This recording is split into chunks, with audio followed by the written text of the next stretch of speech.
Welcome to Rustbuster's Installation Guide for Chevy GMC's 1994 to 2004 S10 in Sonoma. Before we begin, if you're uncomfortable with any of the processes listed in this guide, we strongly suggest you seek the work of a professional. Ensure you have all the tools and utilities listed and that you're following all the manufacturer's safety precautions during use. Step 1. Disconnect your vehicle's battery and inspect for potential fire hazards such as leaking fuel lines and engine components. Prepare or remove these before starting. Finally, clear the work area of any safety hazards. Step 2. Lift up your vehicle. Remove your fuel tank and any lines or power harnesses in the work area. Remove the bolts with a 15mm socket and the nuts with a 21mm socket, retaining the fuel tank support bracket.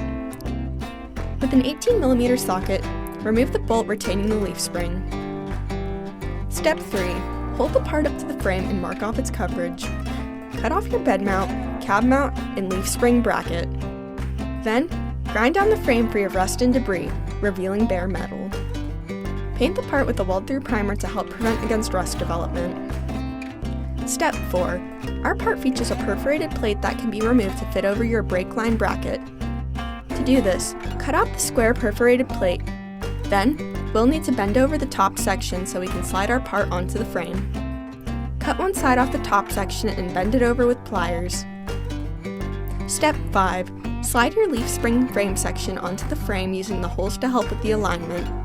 Hold the fuel tank bracket up to the frame and using a 21mm socket, screw the 4 nuts into place.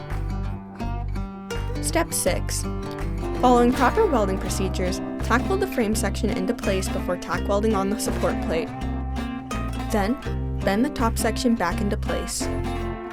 Weld the parts on fully. Step 7. Coat the part and work area with a primer or other rust inhibitor to help prevent or reduce the risk of rust formation. Finally, weld on your bed mount, cab mount, and leaf spring bracket. Reinstall your fuel tank support bracket with a 15mm socket, leaf spring with an 18mm socket, and your fuel tank. Then you're done!